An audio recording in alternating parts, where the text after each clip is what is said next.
अभी जो हिजाब का मुद्दा इतना बढ़ा दिया है, मैंने कभी सोचा नहीं था कि मैं हिजाब के पक्ष में बात करूंगा या पर्दा के पक्ष में बात करूंगा। मेरे राष्ट्र को 1947 में स्वतंत्रता मिली, जो जो राष्ट्र मेरा है। पर ये जो नया भारत है, उसको मानने वाले लोगों को ये अधिकार है कि वो माने कि उनको 2014 में स्वतंत्रता मिली। सिर्फ उसमें भी उनके दो मकसद आप समझिए। उन्होंने कभी भी स्वतंत्रता संग्राम को माना नहीं, समर्थन नहीं किया, आदर नहीं किया। नेहरू की सबसे बड़ी गलती थी, उसने एक न्याय प्रणाली के अधिकृत राष्ट्र का एक सर्जन किया। वो उसकी सबसे बड़ी गलती थी। उसी के कारण आज जो हत्यारी संस्कृति है वो इन भारत पे प्रभावशाली हो गई। Hello and welcome to Dialogue at Nation Next. I'm Radhika Dhawad and today I'm in conversation with Tushar Gandhi, who's the great grandson of Mahatma Gandhi. A very warm welcome, sir. नमस्कार राधिका जी, और nation next के दर्शकों को भी मेरा नमस्कार। राजनाथ सिंह इन्होंने ये कहा था रिसेंटली कि सावरकर ने गांधी जी को मर्सी पिटिशन फाइल करने के लिए कहा था, तो उनके कहने पर उन्होंने फाइल की थी। But however historians had a different take on it. उन्हें लगा कि ये that was not what actually had happened. So आप इस सिचुएशन को कैसे देखते हैं? देखिए, इसमें एक वक्त था जब बापू वापस हिंदुस्तान आ गए थे, तो उन्होंने सावरकर जी के मर्सी पिटिशन के उसको कहा था कि अगर आप चाहो तो जरूर कर सकते हो, मर्सी पिटिशन आपका अधिकार है वो करने का। लेकिन ये याद रहे कि सावरकर ने मर्सी पिटिशन का सिलसिला उनको काला पानी भेजा, उसके 3 या 6 महीने के अंदर अंदर उन्होंने मर्सी पिटिशन देने का सिलसिला शुरू कर दिया था। वो उस वक्त बापू का कोई रुतबा नहीं था हिंदुस्तान में। बापू दक्षिण अफ्रीका में थे और उन्हें हिंदुस्तान की राजनीति में या चलवल में कोई कनेक्शन नहीं था। और वो ऐसा वक्त था जब दक्षिण अफ्रीका में रहते हुए भारत के साथ कम्युनिकेट करना भी मुश्किल होता था, लेट अलोन काला पानी में उनकी डाक या उनका संदेशा सावरकर तक पहुंचे, ये तो नामुमकिन ही था। इसलिए पर राजनाथ सिंह जी की मजबूरी हमने समझना चाहिए। उनको राजनीति करनी होती है, और जब राजनीति ही मकसद होता है तो फिर इतिहास एक बहुत कन्वीनियंट चीज हो जाती है, जिसको तोड़ मरोड़ के जैसे चाहो वैसे आप पेश कर सकते हो। हिस्ट्री की हम जैसे अभी बात कर रहे हैं, तो डिस्टॉर्ट करने की जो आपने बात कही है, इस सरकार के ऊपर ये इल्जाम लगाया है कि एनसीईआरटी जो स्कूल बुक्स है, टेक्स्ट बुक्स है, उसमें काफी हद तक हिस्ट्री चेंज करी है। वो तो फितरत ही है।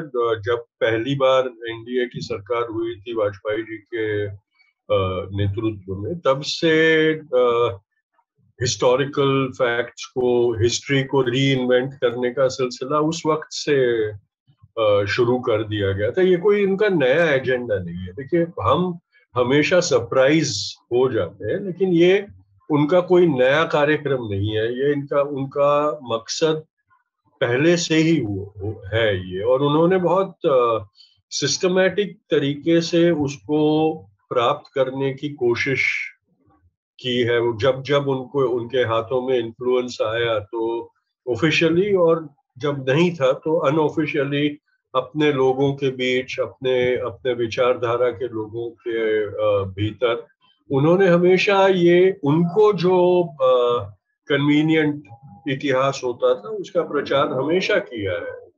तो इसमें हमें ताज्जुब होने की कोई जरूरत नहीं। तो उनके लिए कन्वीनियंट क्या इतिहास है? उनकी मजबूरी है। देखिए, जब हम हमारे सत्याग्रह का इतिहास देखें, या हम हमारी पूरी जो स्वतंत्रता का इतिहास देखें, चाहे वो क्रांतिकारियों का इतिहास हो या वो बापू के आने के बाद सत्याग्रह का इतिहास हो, उसमें इन संघियों का कोई किरदार आपको दिखेगा नहीं। उस वक्त उनका एक ही किरदार था, अंग्रेजों के पिट्ठुओं का।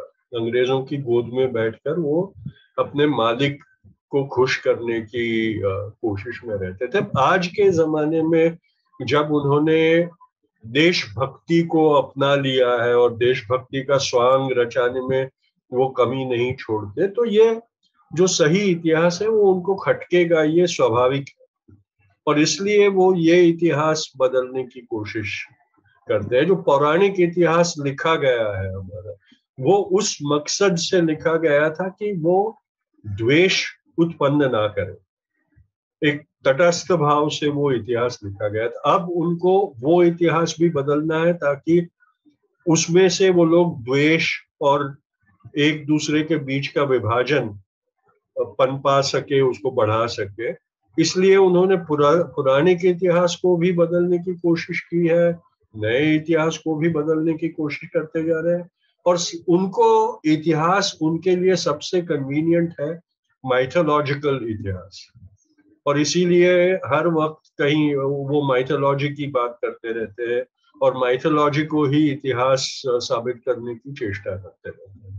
आपके कहने का ये मतलब है कि आरएसएस ब्रिटिश गवर्नमेंट, ब्रिटिशर्स के साथ दे वर वर्किंग इन। ये मेरा कहना नहीं है, ये मेरा कहना नहीं है, इतिहास ये साबित करता है। मुझे उसमें कहने की कोई जरूरत, हाँ मुझे कहने की जरूरत इसलिए पड़ रही है कि वो उस इतिहास को तोड़ा फोड़ा जा रहा है, इसलिए वो इतिहास दोहराना और कहना जरूरत बन गई है। लेकिन वो मेरा इन्वेंशन नहीं है। जैसे उनका जो इतिहास है वो एक इन्वेंशन, और हम जो इतिहास की बात कर रहे हैं वो बेस्ड ऑन फैक्ट्स।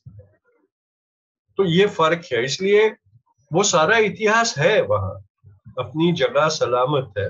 अभी तक उनको वो यश नहीं मिला है, they have not been successful कि वो उस इतिहास को पूरे का पूरा खारिज कर दे।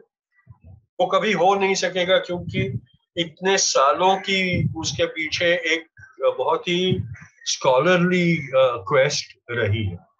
और इसीलिए उन्होंने ये जो इन्वेंशन किया है कि भाई लेफ्ट हिस्टोरियंस जो थे, जो वामपंथी इतिहासकार थे, उन्होंने एक अपनी जरूरत के मुताबिक इतिहास लिखा है। वो सिर्फ इसलिए कर रहे हैं ताकि उनके जो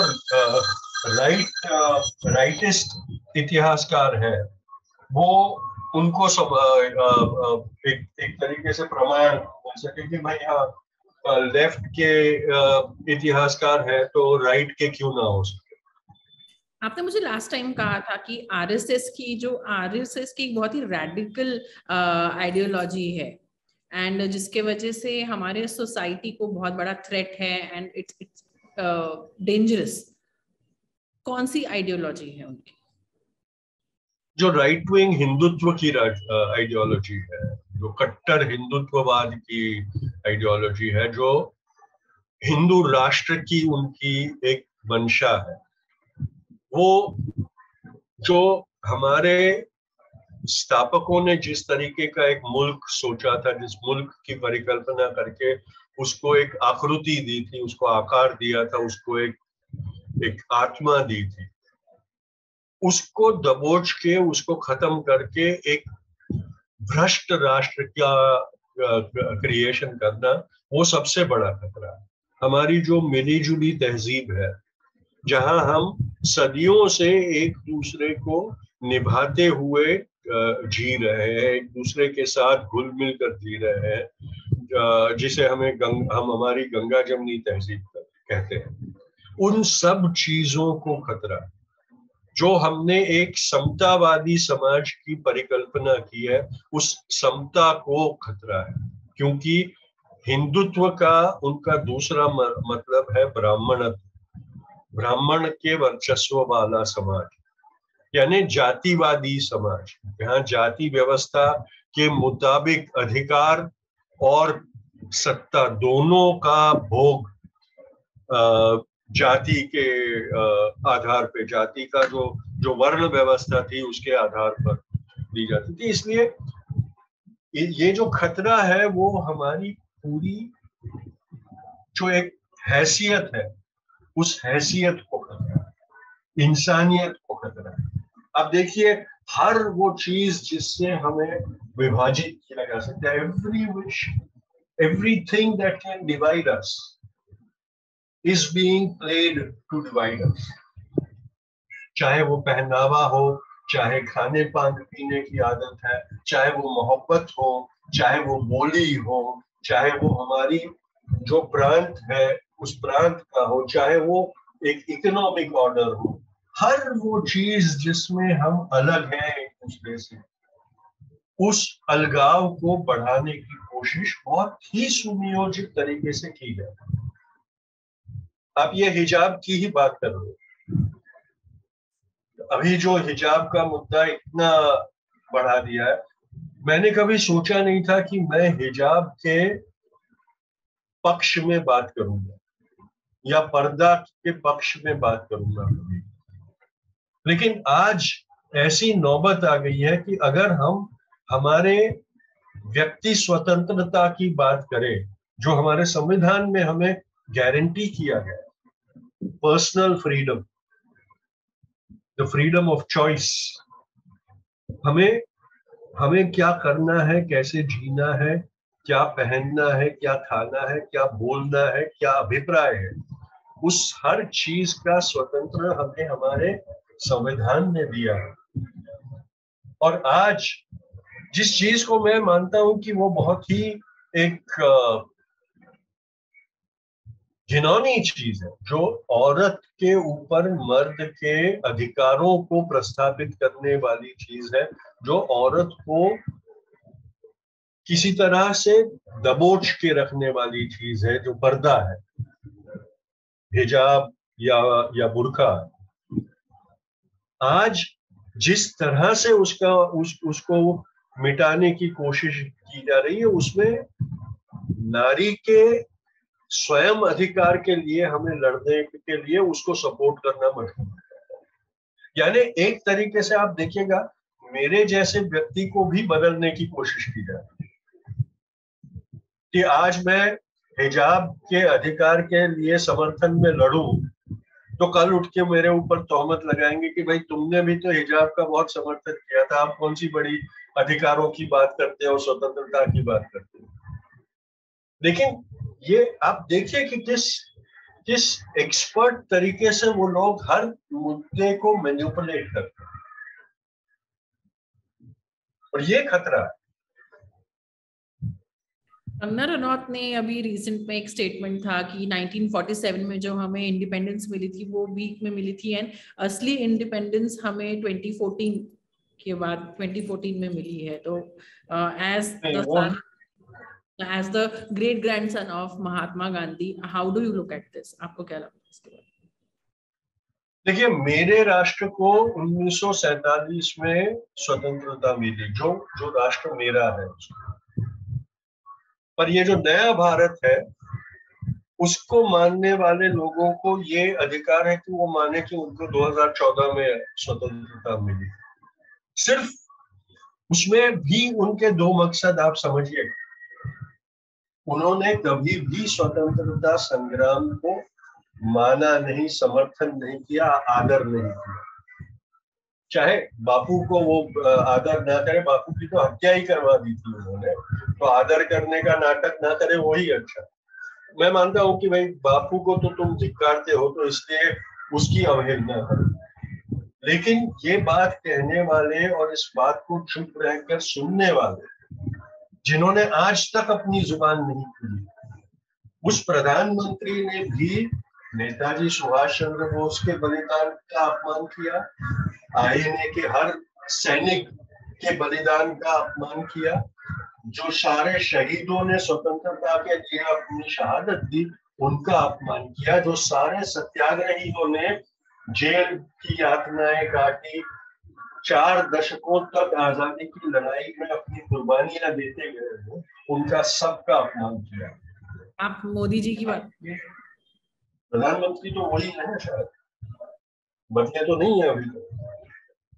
तो मैं प्रधानमंत्री की बात करता हूँ क्योंकि मैं व्यक्ति का नाम भी नहीं लेना चाहता, इसलिए मैं उस ओहदे की बात कर रहा हूँ क्योंकि उस ओहदे की एक गरिमा हो।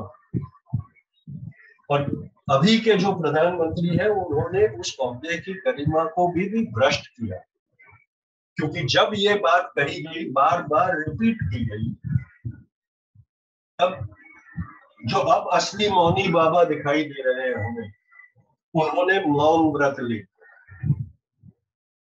और कभी भी कहीं पर भी उन्होंने, और उनका जो मौन व्रत है वो, मैंने जिन लोगों की बातें की उन सबका अपमान, क्योंकि वो तो लड़े थे 1947 में मेरी आजादी के लिए, उनका जो मकसद था वो 1947, और अगर 1947 में भीख मिली थी तो वो कहने वाले और चुप रह के सुनने वाले सारों ने उन स्वतंत्रता सेनानियों को भिखारी करार दिया। इसका जवाब दे, इसका उत्तर दे। पूरा the nation wants to know that why is the prime minister silent on this? Does he support this statement? The nation wants to know, and not the nation that got its independence in 2014. The nation that was born in 1947, 15th August 1947, just to remind them of the exact date. शायद भूल ना गए। BJP MP Sadhvi Pragya, इन्होंने भी नथुराम गोडसे को patriotic कहा था। तो आपको क्यों लगता है कि ये जो गोडसे ग्लोरिफिकेशन है ये क्यों है?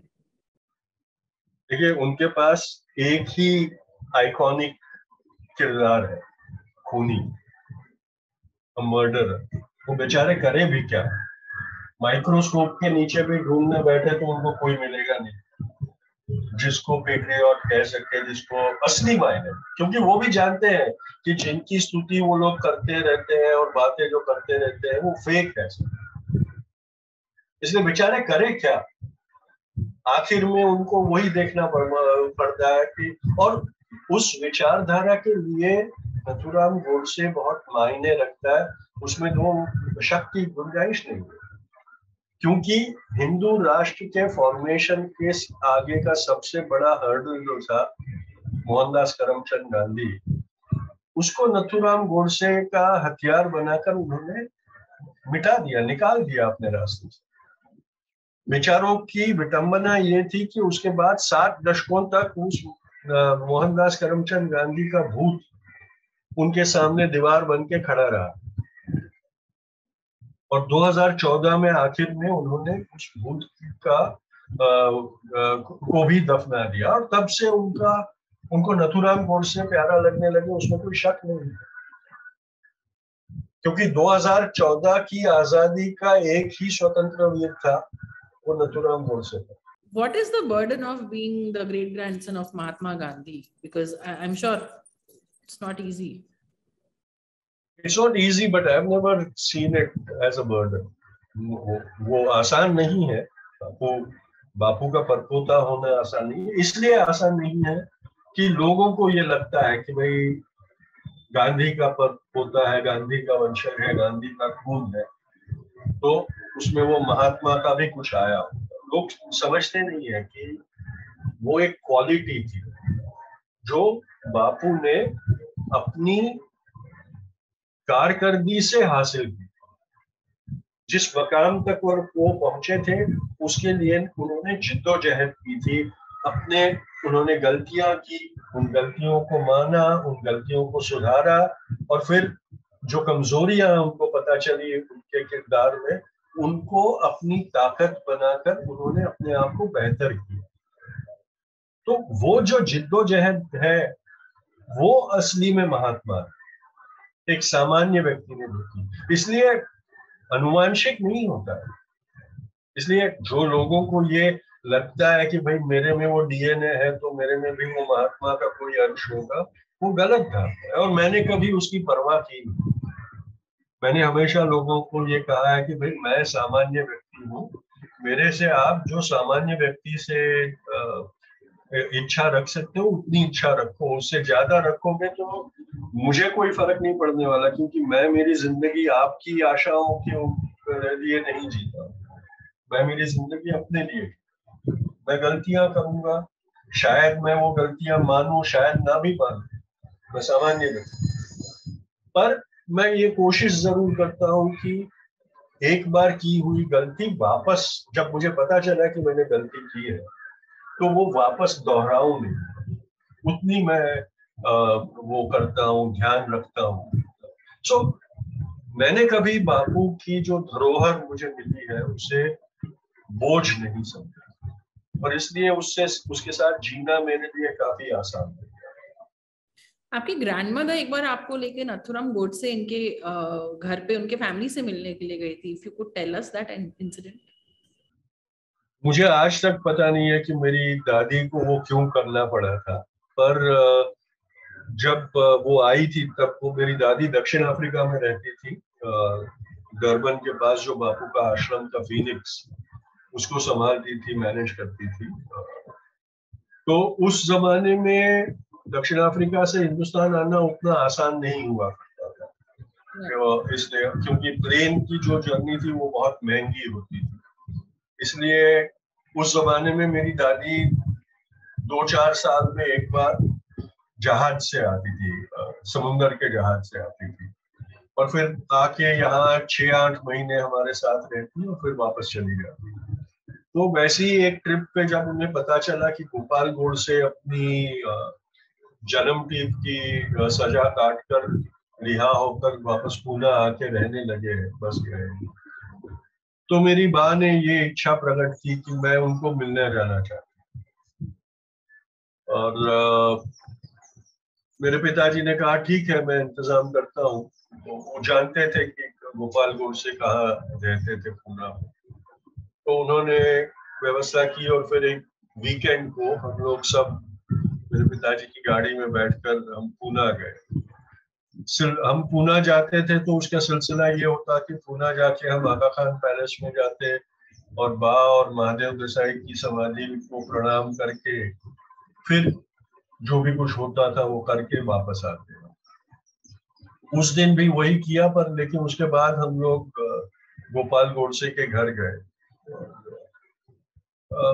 मुझे ताज्जुब हुआ, क्योंकि मेरे मन में वो दहशत थी कि हम मेरे परदादा के खूनी के भाई के घर जा रहे हैं, और मुझे समझ में नहीं आ रहा था कि क्या जरूरत है जाने की, लेकिन मेरी दादी का ये मकसद था कि वो गोपाल जी को और उनकी पत्नी और परिवार को ये दिलासा देना चाहती थी कि हम उनके लिए कोई वैमनस्य दुश्मनी नहीं रखते हैं, हमें उन्होंने जो कृत्य किया था उससे हमें घृणा है, पर उनसे कोई घृणा नहीं। ये संदेशा उनको देना चाहते। उस वक्त आपने ये भी याद रखना चाहिए कि पब्लिकली हिंदुत्ववादियों ने तभी उनसे किनारा कर दिया था, आरएसएस ने, महासभा ने, सबने पब्लिकली उनसे किनारा कर लिया था, और वो परिवार काफी बिछड़ गया था, उनके हालत भी काफी खस्ता थे उस वक्त पर। तो सिंधुताई और गोपाल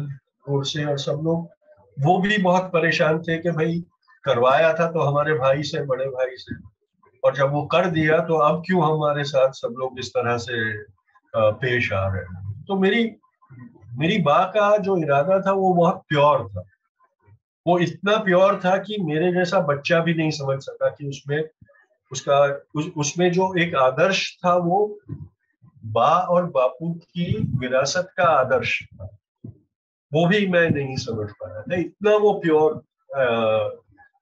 उसका मकसद और इरादा।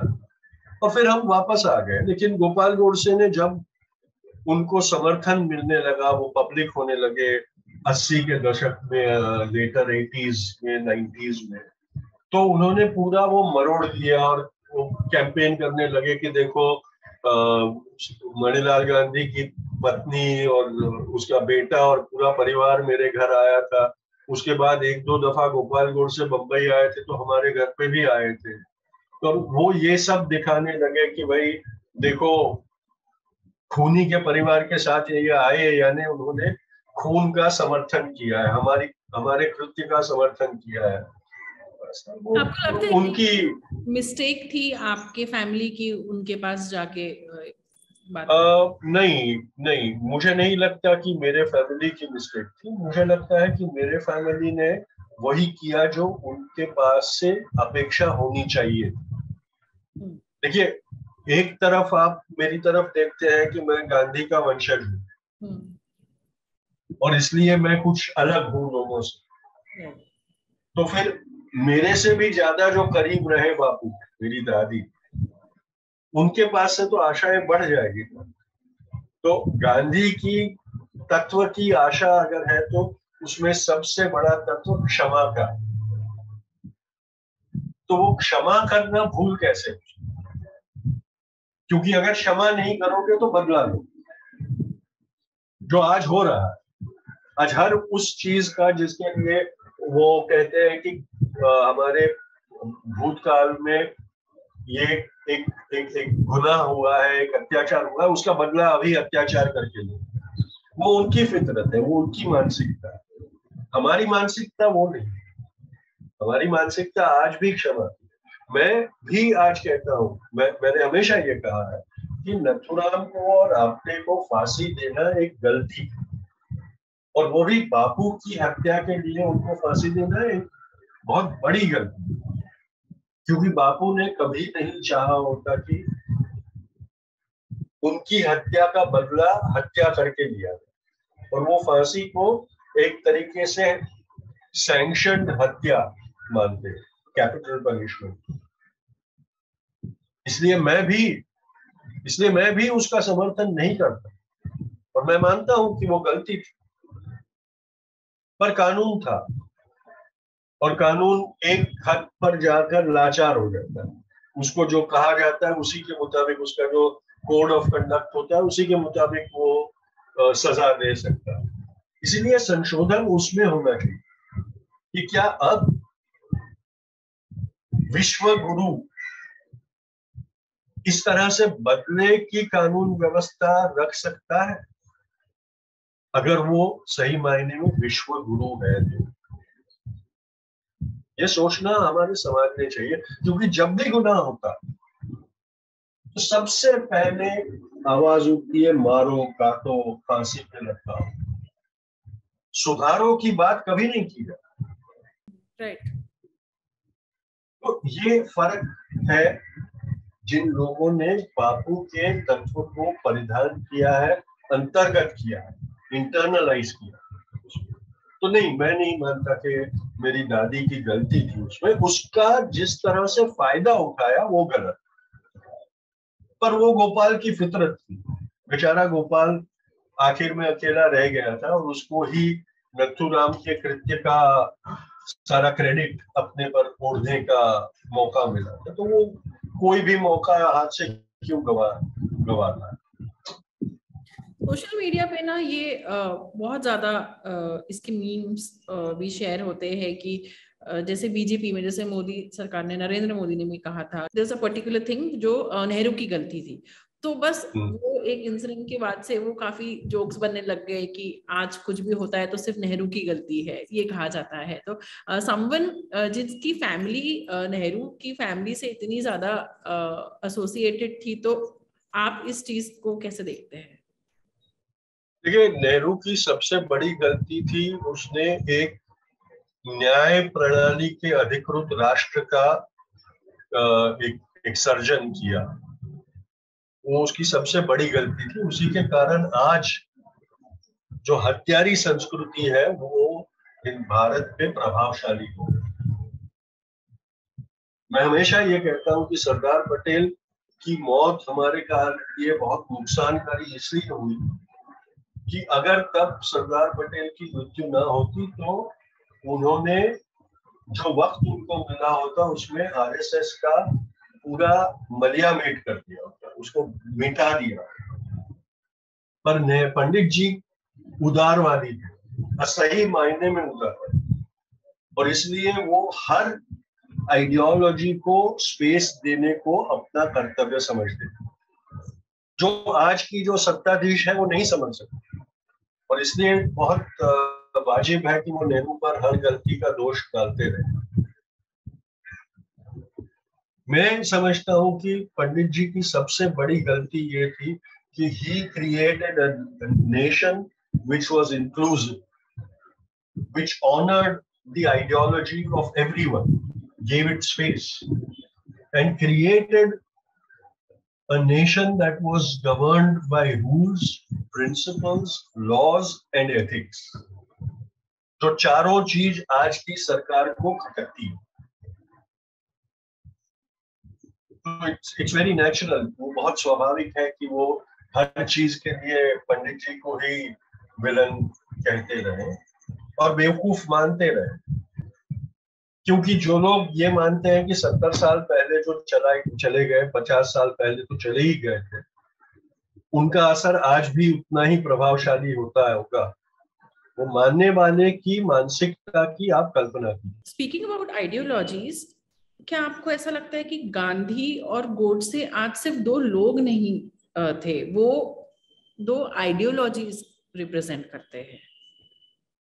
जरूर, उसमें तो कोई शक या गुंजाइश नहीं है, क्योंकि बापू ने तो पूरी जिंदगी अपनी एक आइडियोलॉजी, जो मान्यता उनकी थी, धारणा उनकी थी, जो उनकी फिलसफी थी, उसको अपनाया और उसको जिया, और वो उसके एक तरीके से एक आदर्श स्वरूप बन गए, एक आइकॉन बन गए।